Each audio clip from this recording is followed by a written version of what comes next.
Hello students, ఈరోజు మనం నేర్చుకోబోతున్న topic class 10 electric కరెంట్లో ఎలక్ట్రిక్ సర్క్యూట్స్. ఎలక్ట్రిక్ సర్క్యూట్ అంటే ఏంటి? మనం ఇప్పటివరకు నేర్చుకున్న క్లాస్ నుంచి మనకు ఒక ఐడియా వచ్చింది కదా, అదేంటి అంటే ఒక క్లోజ్డ్ పాత్లో కనెక్టింగ్ వైర్స్ బ్యాటరీ అనేవి కనెక్ట్ అయి ఉంటాయి. So that which electron can flow inside the circuit in the circuit. So electric circuit అంటే డెఫినేషన్ ఏంటి? ఎ closed path created by the connecting wires through a battery along which electrons can flow is called a circuit. A circuit అంటే ఎలా ఉంటుంది? ఇదే కదా circuit. Volt meter connect చేసాం, battery, ammeter, switch. The current flow, positive terminal, negative terminal. Current flow ఎప్పుడు కూడా positive to negative ఉంటుంది. అయితే ఇప్పుడు మనం జనరల్గా ఈ ఎలక్ట్రిక్ సర్క్యూట్స్లో గ్యాప్స్ అనేవి ఉండవన్నమాట. ఎందుకు ఈ గ్యాప్స్ అనేవి ఉండదు? క్లోజ్డ్ పాత్లో గ్యాప్స్ అనేవి ఉండదు. అయితే మనం ఈ స్విచ్ అనేది ఒక గ్యాప్ అన్నమాట. ఈ స్విచ్ అనేది గ్యాప్. సో ఈ స్విచ్ని పెట్టుకోవడం ద్వారా మనం ఈ సర్క్యూట్లోకి ఎలక్ట్రిక్ కరెంట్ ఫ్లో అన్నది మన కంట్రోల్లో ఉంటుందన్నమాట. మనకు అవసరమైనప్పుడు స్విచ్ ఆన్ చేస్తే ఎలక్ట్రిక్ కరెంట్ పాస్ అవుతుంది సర్క్యూట్లో, ఆఫ్ చేస్తే ఎలక్ట్రిక్ కరెంట్ పాస్ అవ్వదు. ఓకేనా? అయితే ఈ సర్క్యూట్స్కి రకరకాల డివైజెస్ని మనం కనెక్ట్ చేసుకోవచ్చు. సో ఆ డివైజెస్ని మనం కాంపోనెంట్స్ అంటాం. కాంపోనెంట్స్ అంటాం. అయితే ఈ కాంపోనెంట్స్ రెండు విధాలుగా కనెక్ట్ చేసుకోవచ్చు. మన రకరకాల ఈ కాంపోనెంట్స్ ఎన్నైనా ఉంటాయని చెప్పాము. సో అవి రెండు రకాలుగా కనెక్ట్ చేసుకోవచ్చు. అది ఒకటి సిరీస్ కనెక్షన్, రెండు ప్యారలల్ కనెక్షన్. అయితే సిరీస్ కనెక్షన్లో ఏమవుతుంది అంటే మనకి వన్ ఎలక్ట్రాన్ ఒకటే కరెంట్ ఫ్లో అన్నది ఒకటే ఉంటుంది అన్నమాట. కరెంట్ ఫ్లో ఒకటే ఉంటుంది. There is only one path. Current ఫ్లోకి ఒకే ఒక పాత్ ఉంటుంది అనమాట. ప్యారలల్ కనెక్షన్లో ఏం జరుగుతుంది అంటే మనకి ఆ ప్యారలల్ కనెక్షన్లో ఆ ఫ్లో అన్నది బ్రాంచెస్గా విడిపోతాయి అన్నమాట. విడిపోయి ఒక్కొక్క బ్రాంచ్లో ఒక్కొక్క ఎలక్ట్రాన్ ఫ్లో, ఒక్కొక్క సెపరేట్ ఫ్లో, ఒకదానికొకటి సంబంధం లేకుండా సెపరేట్ ఫ్లో ఉంటుంది. సో సిరీస్ కనెక్షన్లోకి వచ్చేటప్పటికి కాంపోనెంట్స్ ఇలా కనెక్ట్ అయి ఉంటాయి. ప్యారలల్ కనెక్షన్లోకి వచ్చేటప్పటికి ఎలా ఒకదానికొకటి సంబంధం లేకుండా ఇలా కనెక్ట్ అయి ఉంటాయి. ఇవన్నీ కూడా ఇలా అనమాట, ఇలా కనెక్ట్ అయి ఉంటాయి. దీనికి సెపరేట్ ఎలక్ట్రాన్ ఫ్లో ఉంటుంది, ఈ దానికి సెపరేట్ ఎలక్ట్రాన్ ఫ్లో ఉంటుంది, థర్డ్ దానికి సెపరేట్ ఎలక్ట్రాన్ ఫ్లో ఉంటుంది. I1, I2, I3 అని ఎందుకు రాసాను అంటే డిఫరెంట్ ఎలక్ట్రాన్ ఫ్లో ఉంటుంది ప్యారలల్ కనెక్షన్లో. అయితే మనకి సిరీస్ కనెక్షన్, ప్యారలల్ కనెక్షన్ వాటికి వాటి ఓన్ క్యారెక్టరిస్టిక్స్ ఉంటాయన్నమాట. సో అవి ఏంటో మనం చూద్దాం.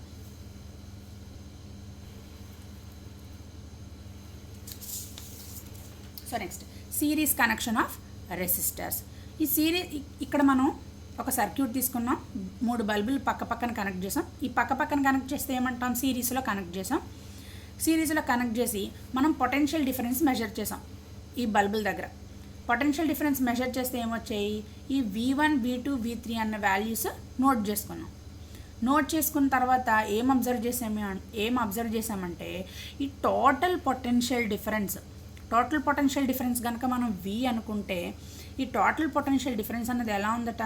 Some of the individual potential differences.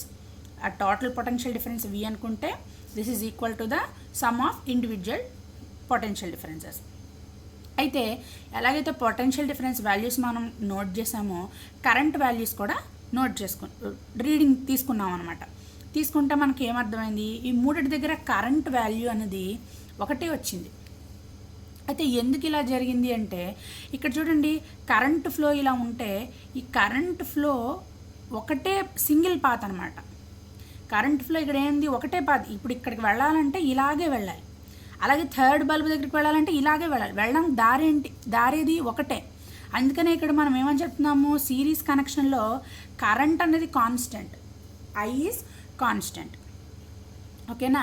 So next equivalent resistance of A series connection. అసలు ఈక్వివలెంట్ రెసిస్టెన్స్ అంటే ఏంటి అంటే the current drawn by a resistor is equal to the current drawn by the combination of resistors.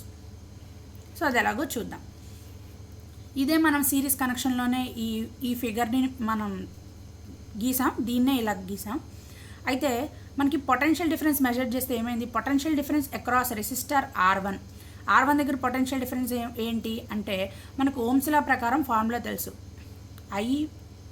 V is equals to IR. Potential difference across R1 అంటే V1 is equals to I constant కదా, I into R1. ఒకటే flow కదా, ఒకటే flow అని చెప్పాం కాబట్టి I constant. So through out circuit current ఎలా ఉంటుంది, కాన్స్టెంట్గా ఉంటుంది. అందుకే ప్రతి దగ్గర మనం I అనే రాస్తాం. Next potential difference across R2, V2 is equals to I into R2. Next potential difference across R3, V3 is equals to I into R3. అయితే మనకి ఓమ్స్ లా ప్రకారం ఏంటి, ఇక్కడ V is equals to IR అని రాసాం. ఈ REQ అని ఎందుకు రాసినా ఉంటాయి, ఇది ఈక్వివలెంట్ రెసిస్టెన్స్ అనమాట. Equivalent resistance. సో మనకి ఇప్పుడు V ఈజ్ ఈక్వల్స్ ఏంటి, V1 V2 V3 కదా. V1 is equals to, so V is equals to V1 plus V2 plus V3. V value ఏంటి, IREQ is equals to IR1 plus IR2 plus IR3. So I common తీస్తే ఏం జరిగింది, IREQ is equals to I into R1 plus R2 plus R3. So I cancel, మనకేమొచ్చింది, REQ is equals to R1 plus R2 plus R3. ఇదే కదా equivalent resistance. So ఏమైనా the current drawn by the resistor is equal to the current drawn by the combination of resistors. కాంబినేషనే కదా, అన్ని resistors combination ఇది. Next ఇప్పుడు ఈ REQ value, REQ అంటే ఏంటి, ఈక్వివలెంట్ రెసిస్టెన్స్ వాల్యూ ఈ ఇండివిజువల్ రెసిస్టెన్స్ వాల్యూస్ కన్నా ఎప్పుడు కూడా ఎక్కువే ఉంటుంది. అంటే for example R1 value 2 ohms తీసుకున్నాం అనుకోండి, R2 3 ohms, R3 4 ohms. ఓకేనా. REQ చూద్దాం, R1 plus R2 plus R3 అంటే 2 ప్లస్ 3 ప్లస్ 4 ఎంత, 5 ప్లస్ 4 9. అంతే కదా. REQ అన్నది 9 ohms వచ్చింది. ఈ REQ వాల్యూ R1 కన్నా ఎక్కువ, R2 కన్నా ఎక్కువ, R3 కన్నా ఎక్కువ. ఓకేనా. సో ఈ సిరీస్ కనెక్షన్లో ఏముంటుంది, REQ అన్నది ఎప్పుడూ కూడా R1 R2 R3 కన్నా ఎక్కువగానే ఉంటుంది. ఎందుకంటే ఈ మూడింటిని కలుపుతున్నాం కదా, ఆబ్వియస్గా REQ వాల్యూయే ఎక్కువగా ఉంటుంది. ఇది చాలా ఇంపార్టెంట్. అయితే మనం జనరల్గా సిరీస్ కనెక్షన్స్ అనేవి మన హౌస్ హోల్డ్ వీటిలో మనం ప్రిఫర్ చేయం. ఎందుకనంటే ఏదైనా ఒక్క రెసిస్టర్ బ్రేక్ అయినా కూడా, అది ఒక్క రెసిస్టర్ ఇదైనా కూడా మనకి ఆ కరెంట్ అన్నది పాస్ అవ్వదు అనమాట. మిగిలినవన్నీ కూడా మనకి, మిగిలిన వాటిల్లో కూడా మనకి కరెంట్ పాస్ అవ్వదు. సో అందుకే మనం జనరల్గా మన హౌస్ హోల్డ్ పర్పసెస్కి వాటికి ప్యారలల్ కనెక్షన్ని ప్రిఫర్ చేస్తాం. సో అది ఏంటి ఈ ప్యారలల్ కనెక్షన్ అని అంటే చూద్దాం. ప్యారలల్ కనెక్షన్ ఆఫ్ రెసిస్టర్స్ ఏంటి ప్యారలల్ కనెక్షన్. సో ఇలా కనెక్ట్ చేసాం బల్బుల్ని. ఎలా కనెక్ట్ చేసాం, ఒకదానికొకటి ఆపోజిట్గా కనెక్ట్ చేసాం. ఇవన్నిటికీ ఒక్కొక్క బల్బుకి ఒక యామ్మీటర్ని కనెక్ట్ చేసాం. నెక్స్ట్ ఈ సర్క్యూట్ అంతటికి మళ్ళీ బ్యాటరీ, యామ్మీటర్, స్విచ్ కనెక్ట్ చేసాం. అయితే ఇప్పుడు ఫస్ట్ మనం ఏం మెజర్ చేయాలి, కరెంట్ వాల్యూస్ మెజర్ చేసాం. కరెంట్ వాల్యూస్ మెజర్ చేస్తే ఏమైంది, మనకి I1 I2 I3 అంటే 3 డిఫరెంట్ కరెంట్ వాల్యూస్ వచ్చాయి. అలాగే ఈ current values, current passing through the resistors, ఇవి మనం ఫస్ట్ మెజర్ చేసాం. And next potential difference values measure చేసాం. పొటెన్షియల్ డిఫరెన్స్ వాల్యూ మెజర్ చేస్తే V is equals to constant. Potential difference values అలా చేయటం మూడింటికి కూడా ఒకే వాల్యూ వచ్చింది. ఈ పొటెన్షియల్ డిఫరెన్స్ వాల్యూ అనేది కాన్స్టెంట్. అయితే ఎందుకు కాన్స్టెంట్గా ఉంది పొటెన్షియల్ డిఫరెన్స్ వాల్యూ అంటే ఇక్కడ చూడండి, మనం పొటెన్షియల్ డిఫరెన్స్ అంటే ఏంటి, ఈ 2 పాయింట్స్కి మధ్య మెజర్ చేసేది పొటెన్షియల్ డిఫరెన్స్. అయితే ఈ 3 బ్రాంచెస్ కూడా ఈ కనెక్ట్ అయ్యి ఉన్నది ఈ పాయింట్కే, స్టార్ట్ ఈ పాయింట్ ఎండ్ ఈ పాయింట్ అనుకుంటే ఈ 2 పాయింట్స్కే కనెక్ట్ అయ్యి ఉన్నాయి. అందుకే potential difference same, V is same. ఎందుకని ఇప్పుడు ఫర్ ఎగ్జాంపుల్ ఇది ఒక ఫస్ట్ ఫ్లోర్, ఇదొక ఫ్లోర్ ఉంది, ఈ ఫ్లోర్ నుంచి ఇక్కడికి వెళ్ళాలి అంటే నేను ఎన్ని విధాలుగా అంటే ఏ దారిలో వెళ్ళినా స్టార్టింగ్ పాయింట్ ఎండింగ్ పాయింట్ ఒకటేగా. అంటే ఈ పాయింట్స్ 2 మారవు. ఈ వే ఏదైనా కావచ్చు, మనం ఎలా అయినా వెళ్ళొచ్చు, లిఫ్ట్లో వెళ్ళొచ్చు, మెట్లలో వెళ్ళొచ్చు, ఎలా అయినా వెళ్ళొచ్చు, కానీ పాయింట్స్ అన్నవి ఫిక్స్డ్, ఈ 2 పాయింట్సే. సో అందుకనే పొటెన్షియల్ డిఫరెన్స్ అన్నది ప్యారలల్ కనెక్షన్లో కాన్స్టెంట్గా ఉంటుంది. సో ఇక్కడ కూడా మనం ఈక్వివలెంట్ రెసిస్టెన్స్ క్యాలిక్యులేట్ చేస్తే మనకి ఓమ్స్ లా ప్రకారం ఏంటి, V is equals to IR. V constant కాబట్టి I is equals to V/R. So current drawn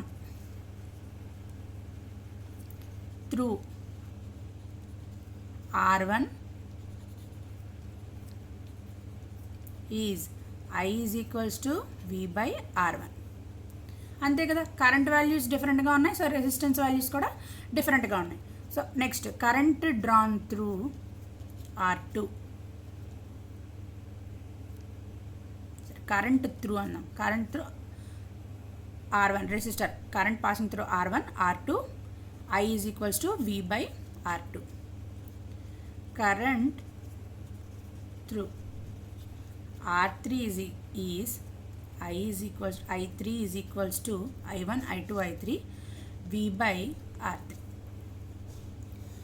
ఇప్పుడు మనకి I వాల్యూ ఏంటి, V/R, R EQ కదా. So V/REQ is equals to V/R1 plus V/R2 plus V/R3. V common తీస్తే V/REQ is equals to V into 1/R1 plus 1/R2 plus 1/R3.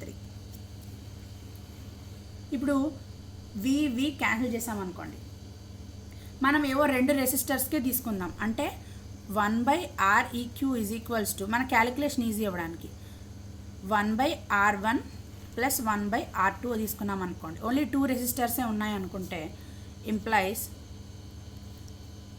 1/REQ is equals to R2 plus R1/R1 R2.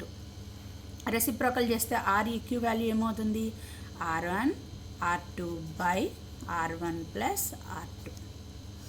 ఇదే కన్నా మనకు వచ్చిన equation, final equation, equivalent resistance in parallel connection. అయితే ఇప్పుడు ఇలాగే ఒక example చూద్దాం. R1 is equals to 2 angstroms, 3 ohms, R3 is equals to 4 ohms. అయితే ఈక్వివలెంట్ రెసిస్టెన్స్ ఏమవుతుంది, R1 R2/R1 ప్లస్ R2. ఇదే కదా మనకు వచ్చిన ఈక్వేషన్. అయితే మనకు R3 అవసరం లేదు, రెండింటికే తీసుకున్నాం కాబట్టి ఇంప్లైస్ 2 into 3/2 plus 3, 6/5. అంటే ఎంత వస్తుంది, 1.5 1 కదా, 0.1, 1.2. సో ఈ ఈక్వివలెంట్ రెసిస్టెన్స్ వాల్యూ అనేది R1 కన్నా R2 కన్నా, R3 వాల్యూ వదిలేసేయండి, ఇప్పుడు మనకు అవసరం లేదు. R1 కన్నా R2 కన్నా ఎక్కువ ఉందా తక్కువ ఉందా, తక్కువ ఉంది. So REQ is less than R1 or R2 and R2. ఈ రెండిటికన్నా కూడా ఈక్వివలెంట్ రెసిస్టెన్స్ తక్కువ ఉంటుంది ఎప్పుడు, ప్యారలల్ కనెక్షన్లో. సో ఎక్కువ ఉంటుంది ఎప్పుడు, సిరీస్ కనెక్షన్లో, అంతే కదా. సో తక్కువ ఉండేది ప్యారలల్ కనెక్షన్లో, ఎక్కువ ఉండేది సిరీస్ కనెక్షన్లో. అందుకే మీకు ప్రాబ్లం తీసుకొని ఎగ్జాంపుల్ చెప్పాను. సో ఇది series and parallel connection and equivalent resistance of series and parallel connection. Next క్లాస్లో కిర్చాఫ్ లాస్ గురించి నేర్చుకుందాం.